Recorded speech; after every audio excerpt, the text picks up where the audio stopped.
Hello बच्चों, कैसे हो आप लोग? अच्छे होंगे बेटा मैं आपके लिए लेकर के आई हूँ यूपी बोर्ड 10th क्लास के लिए। यूपी बोर्ड में बोर्ड परीक्षा में पूछे गए बहुविकल्पीय प्रश्न। ठीक है बेटा, जो एक एक नंबर के क्वेश्चन आपके पूछे जाते हैं बहुविकल्पीय प्रश्न, मैं आज आपको यूपी बोर्ड 10th क्लास के लिए बहुविकल्पीय प्रश्न समझाऊंगी। तो समझ लेते हैं बेटा। हम देखते हैं हम पहला क्वेश्चन। हिंदी साहित्य के श्रेष्ठ निबंधकार, आलोचक एवं इतिहासकार के रूप में माने जाते हैं। हिंदी साहित्य के श्रेष्ठ निबंधकार, आलोचक एवं इतिहासकार के रूप में माने जाते हैं बाल कृष्ण भट्ट, पद्मलाल पुन्नालाल बख्शी, रामचंद्र शुक्ल, इनमें से कोई नहीं। ठीक है बेटा, तो इसमें बेटा आपका राइट आंसर हो जाता है रामचंद्र शुक्ल। आगे बेटा, रामचंद्र शुक्ल इसका राइट आंसर हो जाता है। अगला क्वेश्चन देखते हैं। महादेवी वर्मा द्वारा रचित रेखा चित्र है। महादेवी वर्मा द्वारा रचित रेखा चित्र है जिंदगी मुस्कुराई, अतीत के चलचित्र, गांव की सांस, बाजे पायलिया के घुंघरू। ठीक है बेटा, तो इसमें बेटा आपका राइट आंसर हो जाता है अतीत के चलचित्र। हो गया क्लियर? समझ आ गया? अगला क्वेश्चन। कोणार्क के रचनाकार हैं। कोणार्क के रचनाकार हैं जगदीश माथुर, राम कुमार वर्मा, जयशंकर प्रसाद, विष्णु प्रभाकर। ठीक है बेटा, तो इसमें बेटा आपका राइट आंसर हो जाता है जगदीश माथुर। जगदीश माथुर कोणार्क के रचनाकार हैं। ठीक है बेटा, अगला क्वेश्चन। चलो चांद पर चलें के रचनाकार हैं। चलो चांद पर चलें के रचनाकार हैं धर्मवीर भारती, जय प्रकाश भारती। आगे समझ में? धर्मवीर भारती, जयप्रकाश भारती, अज्ञे मोहन राकेश। तो इसमें बेटा आपका राइट आंसर क्या हो जाता है, जान लेते हैं बेटा हम। इसमें आपका राइट आंसर हो जाता है जयप्रकाश भारती। आगे समझ में? अगला क्वेश्चन। तूफानों के बीच रचना की विधा है। तूफानों के बीच रचना की विधा है कहानी, उपन्यास, एकांकी, रिपोर्टाज। तो बेटा इसमें आपका राइट आंसर हो जाता है रिपोर्टाज। रिपोर्टाज तूफानों के बीच रचना की विधा है। अगला क्वेश्चन देखते हैं बेटा। केशवदास किस काल के कवि हैं। केशवदास किस काल के कवि हैं? आदिकाल, रीतिकाल, भक्तिकाल, आधुनिक काल। आगे बेटा समझ में? केशवदास किस काल के कवि हैं? आदिकाल, रीतिकाल, भक्तिकाल, आधुनिक काल। तो इसमें बेटा आपका राइट आंसर हो जाता है रीतिकाल। आगे बेटा समझ में? अब देखते हैं हम आगे। अगला क्वेश्चन बेटा हमारा क्या बनता है। भारत भारती के रचनाकार हैं। भारत भारती के रचनाकार हैं मैथिली शरण गुप्त, भारतेंदु हरिश्चंद्र, माखनलाल चतुर्वेदी, सूरदास। ठीक है बेटा, तो इसमें बेटा आपका राइट आंसर क्या हो जाता है। भारत भारती के रचनाकार कौन हो जाते हैं? भारत भारती के रचनाकार हो जाते हैं मैथिली शरण गुप्त। ठीक है बेटा, अगला क्वेश्चन। भारतेंदु युग की समयावधि है। भारतेंदु युग की समयावधि है सन 1900 से 1928 ईस्वी तक, सन 1868 से 1900 ईस्वी तक, सन 1919 से 1936 ईस्वी तक, और सन 1800 से 1826 ईस्वी तक। ठीक है बेटा, तो इसमें बेटा आपका राइट आंसर क्या हो जाता है सन 1868 से लेकर के 19 ईस्वी तक। आगे समझ में? ये क्वेश्चन बेटा आपको समझ में आ गया होगा। अगला क्वेश्चन देखते हैं। सुमित्रा नंदन पंत की रचना नहीं है। सुमित्रा नंदन पंत की रचना नहीं है ग्राम्या, स्वर्णधूली, कामायनी, युगांत। इसमें से सुमित्रा नंदन पंत की कौन सी रचना नहीं है? तो बेटा इसमें आपका राइट आंसर क्या हो जाता है? इसमें बेटा आपका राइट आंसर हो जाता है कामायनी। कामायनी जयशंकर प्रसाद की रचना है। हो गया क्लियर? समझ आ गया? अगला क्वेश्चन। रीतमुक्त काव्य धारा के कवि हैं। रीतमुक्त काव्य धारा के कवि हैं कौन? तो इसमें बेटा देखते हैं। रीतमुक्त काव्य धारा के कवि बिहारी लाल, पद्माकर, केशवदास, घनानंद। तो इसमें बेटा आपका राइट आंसर हो जाता है घनानंद। आगे समझ में? अगला क्वेश्चन। अगला क्वेश्चन बेटा हमारा क्या बनता है। हा रघुनंदन प्रेम परीते। हा रघुनंदन प्रेम परीते, तुम बिन जियत बहुत दिन बीते। उपर्युक्त पंक्तियों में प्रयुक्त रस है वीर रस, हास्य रस, करुण रस, रौद्र रस। ठीक है बेटा, तो इसमें बेटा आपका राइट आंसर क्या हो जाता है? इसमें आपका राइट आंसर हो जाता है बेटा करुण रस। हो गया क्लियर? करुण रस हो जाता है बेटा इसमें। अब हम बढ़ते हैं बेटा आगे, देखते हैं अगला क्वेश्चन। अगला क्वेश्चन हमारा क्या बनता है, जान लेते हैं बेटा हम अगला क्वेश्चन। ज्यो आंखन सब देखियो आंख न देखी जाए। ज्यो आंखन सब देखियो आंख न देखी जाए, उपर्युक्त पंक्ति में कौन सा रस है? ठीक है, तो कौन सा अलंकार है? ठीक है बेटा, क्या क्वेश्चन हो जाता है आपका। उपर्युक्त पंक्तियों में कौन सा अलंकार है? उपमा अलंकार, रूपक अलंकार, श्लेष अलंकार, उत्प्रेक्षा अलंकार। तो इसमें बेटा आपका राइट आंसर हो जाता है श्लेष अलंकार। आगे समझ में? अगला क्वेश्चन। सोरठा छंद के पहले एवं तीसरे चरण में मात्राएं होती हैं।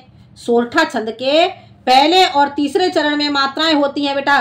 तो इसमें बेटा आपका हो जाएगा सोरठा छंद के पहले एवं तीसरे चरण में मात्राएं होती हैं 13 11 मात्राएं, 11 13 मात्राएं, 11 11 मात्राएं, इनमें से कोई नहीं। तो इसमें बेटा आपका राइट आंसर हो जाता है 11 11 मात्राएं होती हैं। ठीक है, अगला क्वेश्चन, सुगम शब्द में प्रयुक्त उपसर्ग है। सुगम शब्द में प्रयुक्त उपसर्ग है सु, स, सुग और गम। तो सुगम शब्द में बेटा आपका प्रयुक्त उपसर्ग हो जाएगा सो। आगे समझ में। नवरत्न में समास है। नवरत्न में समास है कर्म धारय समास, द्विगु समास, तत्पुरुष समास और अव्ययीभाव समास। तो इसमें बेटा आपका राइट आंसर क्या हो जाता है? द्विगु समास, क्योंकि नवरत्न आपका क्या है? संख्यावाचक शब्द है। आगे देखते हैं, पृथ्वी का पर्यायवाची शब्द नहीं है। भू, धरा, वसुधा, प्रसून। तो इसमें बेटा आपका राइट आंसर हो जाता है प्रसून। प्रसून आपका पुष्प का पर्यायवाची है। ठीक है बेटा, आगे समझ में। अगला क्वेश्चन, त्वाम शब्द में विभक्ति एवं वचन है। त्वाम शब्द में विभक्ति एवं वचन है। तो देखते हैं इसका राइट आंसर, द्वितीय विभक्ति एक वचन, चतुर्थी विभक्ति बहुवचन, षष्ठी विभक्ति बहुवचन, तृतीय विभक्ति बहुवचन। तो इसमें बेटा आपका राइट आंसर हो जाता है द्वितीय विभक्ति एक वचन। ठीक है बेटा, आगे बढ़ते हैं बेटा, देखते हैं बेटा, अर्थ के आधार पर वाक्य के भेद हैं। अर्थ के आधार पर वाक्य के भेद हैं 4 8 2 5। तो इसमें बेटा आपका राइट आंसर हो जाता है 8 भेद है। ठीक है बेटा, आगे देखते हैं, कर्तवाच्य की प्रधानता होती है। कर्तवाच्य की प्रधानता होती है, क्रिया की कर्तवाच्य में प्रधानता होती है, क्रिया की, विशेषण की, कर्ता की, कर्म की। ठीक है, तो इसमें बेटा आपका राइट आंसर हो जाता है कर्ता की। आगे समझ में। अगला क्वेश्चन देखते हैं, जिनके अलग अलग रूप वाक्यों में मिलते हैं वे पद कहलाते हैं। जिनके अलग अलग रूप वाक्यों में मिलते हैं वे पद कहलाते हैं विकारी पद, अविकारी पद, प्रत्यय पद और अव्यय पद। ठीक है बेटा, तो इसमें आपका राइट आंसर हो जाता है विकारी पद कहलाते हैं। हो गया क्लियर, समझ आ गया। अब देखते हैं बेटा हम अगला क्वेश्चन।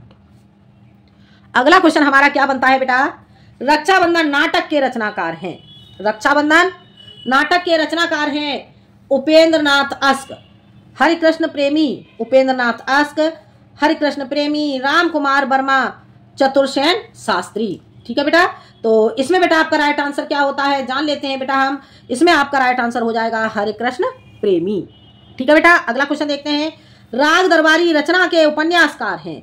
राग दरबारी रचना के उपन्यासकार हैं कमलेश्वर, श्रीलाल शुक्ल, अज्ञेय, नरेश मेहता। ठीक है बेटा, तो इसमें बेटा आपका राइट आंसर क्या हो जाता है? श्रीलाल शुक्ल। हो गया क्लियर, समझ आ गया। अब देखते हैं हम बेटा आगे अगला क्वेश्चन। अगला क्वेश्चन हमारा क्या बनता है, शुक्ल युग के अन्य नाम कौन से हैं? तो प्रसाद योग, प्रेमचंद्र योग, छायावाद योग, इनमें से सभी। तो इसमें बेटा आपका राइट आंसर हो जाता है इनमें से सभी।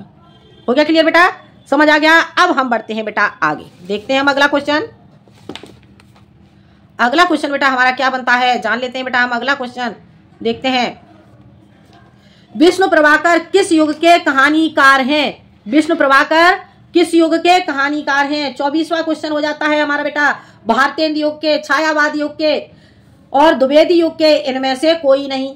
ठीक है बेटा, तो इसमें बेटा आपका राइट आंसर क्या हो जाता है? छायावादी युग के। विष्णु प्रभाकर छायावादी युग के कवि हैं। ठीक है बेटा, छायावादी युग के कहानीकार हैं। भाव विलास के रचनाकार हैं केशवदास, देव, पद्माकर, मतिराम।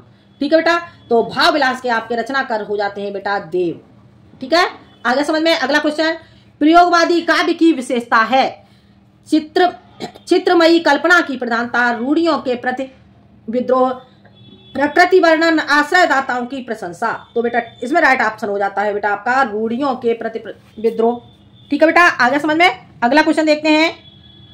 अगला क्वेश्चन बेटा हमारा क्या बनता है, काव्य की प्रवृत्ति एवं रचना शैली के आधार पर रीतकाल की कितनी धाराएं स्वीकार की गई हैं? काव्य की प्रवृत्ति एवं रचना शैली के आधार पर रीतकाल की कितनी धाराएं स्वीकार की गई हैं? 1 5 3 6। ठीक है बेटा, तो इसमें आपका राइट आंसर क्या हो जाता है? इसमें राइट आंसर देखते हैं बेटा हम। इसमें हो जाता है आपका राइट आंसर 3। काव्य की प्रवृत्ति एवं रचना शैली के आधार पर रीतकाल की 3 धाराएं स्वीकार की गई हैं। वो कौन कौन सी हैं? रीतिबद्ध, रीत सिद्ध और रीतिमुक्त। आगे समझ में। अगला क्वेश्चन, जौहर काव्य के रचनाकार हैं। जौहर काव्य के रचनाकार हैं श्याम नारायण पांडे, राम नरेश त्रिपाठी, सुमित्रानंदन पंत और धर्मवीर भारती। ठीक है बेटा, तो इसमें बेटा आपका राइट आंसर क्या हो जाता है? इसमें बेटा आपका राइट आंसर क्या होगा जान लेते हैं बेटा। इसमें राइट आंसर आपका हो जाता है श्याम नारायण पांडे। हो गया क्लियर, समझ आ गया। अगला क्वेश्चन, चिदंबरा के रचनाकार हैं। चिदंबरा के रचनाकार हैं जयशंकर प्रसाद, सूर्यकांत त्रिपाठी निराला, सुमित्रानंदन पंत और महादेवी वर्मा। इसमें राइट आंसर बेटा आपका हो जाता है चिदंबरा के रचनाकार हैं सुमित्रानंदन पंत। हो गया क्लियर, समझ आ गया। अब बढ़ते हैं बेटा हम आगे, अगला क्वेश्चन देखते हैं। देखो अगला क्वेश्चन देखते हैं बेटा हम अगला क्वेश्चन हमारा क्या बन जाता है, जान लेते हैं बेटा हम अगला क्वेश्चन। देखो, पुण्य पुण्य मुनि उकसहि अकुलाही, पुण्य पुण्य मुनि उकसहि अकुलाही, देख दस हर गुण मुस्काही, देख दशा हर गुण मुस्काही। ठीक है बेटा, देख दशा होगा यहाँ पर, हर गुण मुस्काही। उपर्युक्त मंद में प्रयुक्त रस है। ठीक है, तो इसमें कौन से रस का प्रयोग किया गया है बेटा, तो इसमें वीर रस, हास्य रस, करुण रस और वात्सल्य रस। तो इसमें बेटा आपका राइट आंसर हो जाता है हास्य रस का प्रयोग किया गया है। अगला क्वेश्चन, आहुत सी गिर चढ़ी चिता पर चमक उठी ज्वाला सी, उपर्युक्त पंक्ति में कौन सा अलंकार है। ठीक है, तो इसमें अनुप्रास अलंकार, उपमा अलंकार, श्लेष अलंकार और रूपक अलंकार। तो बेटा इसका आपका राइट आंसर हो जाता है उपमा अलंकार। आगे समझ में, कौन सा अलंकार हो जाएगा, यहाँ पर आपका उपमा अलंकार हो जाएगा। ठीक है, अगला क्वेश्चन, दोहा छंद का ठीक उल्टा छंद कौन सा है। दोहा छंद का ठीक उल्टा छंद कौन सा है, चौपाई, रोला, सोरठा, भैरव। तो इसमें बेटा आपका राइट आंसर क्या हो जाता है, जान लेते हैं बेटा हम। इसमें आपका राइट आंसर हो जाता है सोरठा। आगे समझ में, अगला क्वेश्चन देखते हैं। अनुरूप शब्द में प्रयुक्त उपसर्ग है, अनुरूप शब्द में प्रयुक्त उपसर्ग है अन अनुरूप। ठीक है, तो इसमें आपका हो जाएगा बेटा अन उपसर्ग हो जाता है। अगला क्वेश्चन, रामकृष्ण में कौन सा समास है। अगला क्या बनता है हमारा क्वेश्चन बेटा, रामकृष्ण में कौन सा समास है, अव्ययी भाव समास, द्वंद्व समास, कर्मधारय समास, तत्पुरुष समास। तो बेटा इसमें आपका राइट आंसर हो जाता है द्वंद्व समास। आगे समझ में, कौन सा समास हो जाएगा इसमें आपका हो जाता है द्वंद्व समास। वायु, समीर, बयार पर्यायवाची हैं, सूर्य के, तारों के, हवा के, बादल के। तो इसमें बेटा आपका राइट आंसर हो जाता है हवा के। वायु, समीर, बयार ये आपके हवा के पर्यायवाची हैं। ठीक है, अगला क्वेश्चन देखते हैं बेटा। अगला क्वेश्चन बेटा हम जान लेते हैं। देखो अगला क्वेश्चन, तस्मयी शब्द में विभक्ति एवं वचन है। तस्मयी शब्द में विभक्ति एवं वचन है। ठीक है बेटा, तो इसे बेटा हम कैसे करेंगे, चतुर्थी विभक्ति एक वचन, द्वितीय विभक्ति बहुवचन, पंचमी विभक्ति एक वचन, इनमें से कोई नहीं। तो बेटा इसमें आपका राइट आंसर क्या हो जाता है बेटा, इसमें आपका राइट आंसर हो जाएगा चतुर्थी विभक्ति एक वचन। तस्मयी शब्द में विभक्ति और वचन कौन सा हो जाएगा, चतुर्थी विभक्ति और एक वचन। हो गया क्लियर। अगला क्वेश्चन, संदेहपूर्ण कथन को कहते हैं साधारण वाक्य, प्रश्नवाचक वाक्य, संदेहात्मक वाक्य, नकारात्मक वाक्य। तो इसमें बेटा आपका राइट आंसर क्या हो जाएगा, संदेहपूर्ण वाक्य कौन सा हो जाएगा, संदेहात्मक वाक्य हो जाएगा। ठीक है, आगे अगला क्वेश्चन, मैं पत्र लिखूंगा वाक्य का कर्म वाच्य में परिवर्तित वाक्य है। मैं पत्र लिखूंगा वाक्य का कर्म वाच्य में परिवर्तित वाक्य है। मेरे द्वारा पत्र लिखा जाएगा, मुझे पत्र लिखना है, मैं पत्र लिख रहा हूं, मुझे पत्र लिखना था। तो इसमें बेटा आपका राइट आंसर हो जाएगा मेरे द्वारा पत्र लिखा जाएगा। हो गया क्लियर। अगला क्वेश्चन देखते हैं, स्थानवाचक क्रिया विशेषण है। स्थानवाचक क्रिया विशेषण है प्रतिदिन, आसपास, बहुत, स्वयं। तो इसमें स्थानवाचक क्या हो जाता है, आसपास क्रिया विशेषण हो जाएगा। हो गया क्लियर, समझ आ गया। अगला क्वेश्चन देखते हैं बेटा। अगला क्वेश्चन हमारा बनता है, रामधारी से दिनकर की रचना है। रामधारी से दिनकर की रचना है। संस्कृति के 4 अध्याय, साहित्य और कला। संस्कृति के 4 अध्याय, साहित्य और कला, अनंत आकाश, इंद्रजाल। ठीक है बेटा, तो इसमें बेटा आपका राइट आंसर क्या हो जाता है, इसमें बेटा आपका राइट आंसर हो जाता है संस्कृति के 4 अध्याय। हो गया क्लियर बेटा, समझ में आ गया। तो ये था बेटा आपका यूपी बोर्ड 10th क्लास के लिए बोर्ड परीक्षा में पूछे गए बहुविकल्पीय प्रश्न का सेकंड पार्ट। बेटा इसका फर्स्ट पार्ट मैं आपको पहले ही बता चुकी हूं और आज मैंने आपको समझाया सेकंड पार्ट में आपके बोर्ड परीक्षा में पूछे गए बहुविकल्पीय प्रश्न। ठीक है बेटा, बेटा आपको वीडियो पसंद आए तो लाइक करें, शेयर करें और सब्सक्राइब करें। मिलते हैं हम अगले वीडियो में एक नए टॉपिक के साथ। जब तक के लिए धन्यवाद।